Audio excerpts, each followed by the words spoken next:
What we're talking about, the basis of finding oneself through these teachings is through sitting meditation. And first of all, I can give you basic meditation instruction along the way, but once again, I am not here as an authority of meditation instruction. My practice has been developing, and I feel very good about where I'm at, and secure in that. Now, as in terms of a teacher, it's somewhat limited into what I can specifically offer you.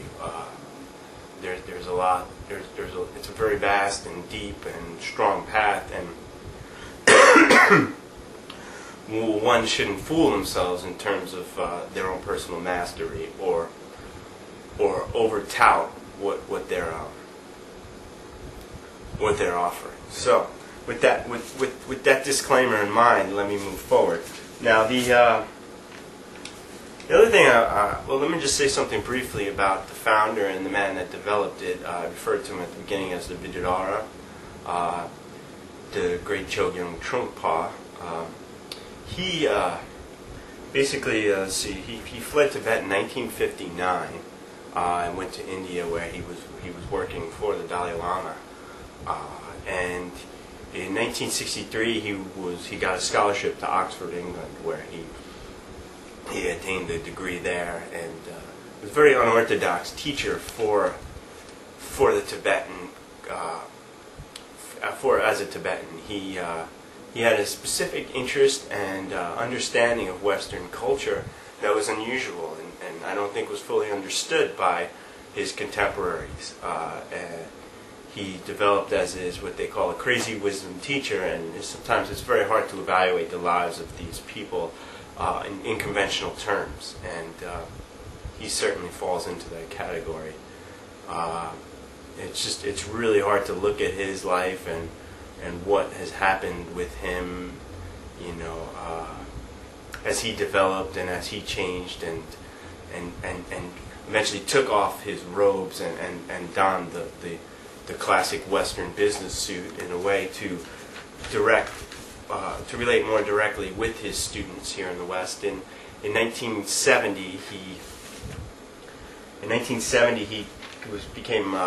came to America. He spent some time in Canada trying to get into the country at that time with his young wife, who was from Scotland, and he settled in Boulder, Colorado, where he created centers there, and also founded a university called Naropa University. And Naropa is one of the lineage holders of the Kagyu Tibetan Buddhist school. He was a student of a man by the name of Talopa.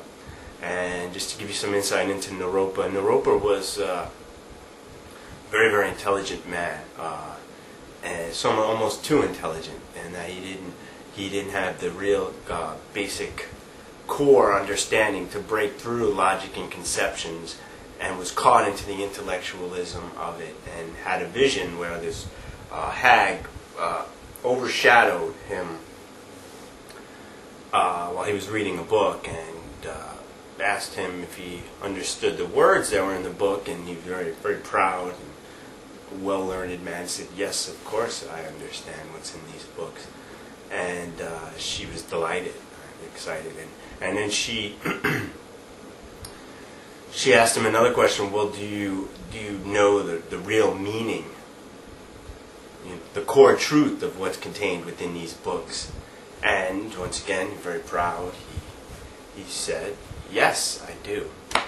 And then he couldn't understand why the woman just went into a fit, a rage, just was so upset, because there's no way this man, who's merely using logical application and basic mind intelligence to try and understand the core truth and meaning of what's contained in these books without having the experiential knowledge to break through the concepts.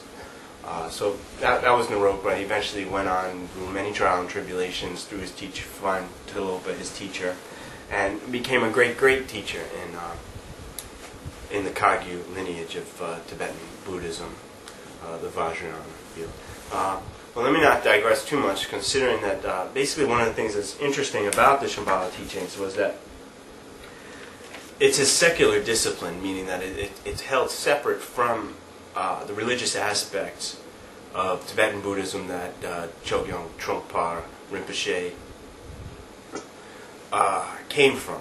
He was born a Toku, he was recognized as a Toku around 4 years of age, and underwent some very, very strict monastic training in a number of disciplines.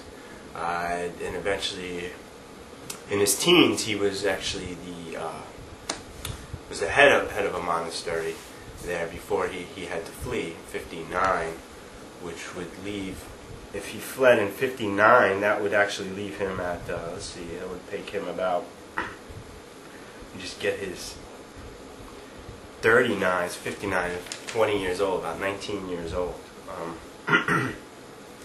So what happened in 75 was he gathered together these close group of students and introduced a secular discipline, which is, like I said, a major departure from the Buddha Dharma that he was teaching prior to that.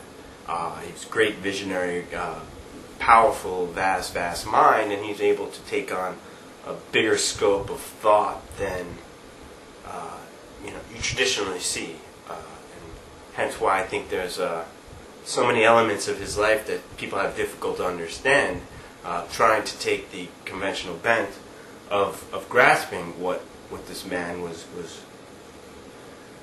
what he was bringing forth, and then what his legacy means to us today.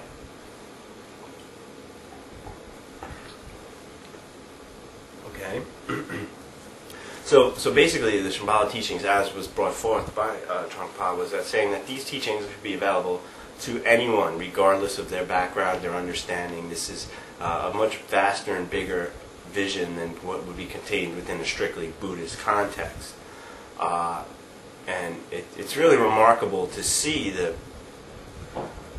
direct power and connection that one can feel with such a vast vision. I mean, it's just such a larger scope than the traditional religious view of, rules coming down and forms and structure that one typically sees. I mean, this is something that,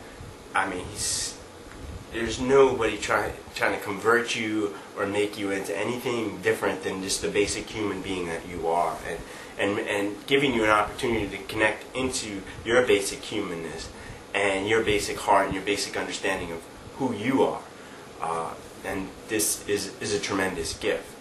A little background on the Shambhala myth per se, that is basically the vehicle of mind that he used and connected with. There's although his teachings are not directly derived from the Kala Chakra Tantra of Tibetan Buddhism, which said that the celestial Buddha gave these teachings to Dawa Sangpo, who was the first king of Shambhala. The way the story goes, Dawa Sangpo came to the Buddha and said that I too want to engage in these I want to engage in these spiritual teachings and these understanding and have a good life and good people and manifest these Buddha-like qualities. But I live in a material world. I have a kingdom. I have a family. And how can I live within my world and still maintain contact with what you're talking about? And that's how the Shambhala teachings came about, and why they're such a secular approach, and why they're very much part of a understanding of a culture of people that have jobs 9 to 5, that have a very normal day, normal existence, people that are not ready to don on robes or just reject the society that they live in, but actually want to be good citizens of wherever they are and what their life is. Not to make a complete overhaul, but to kind of work within the system and work within the life that we have, and to very directly touch in with those things.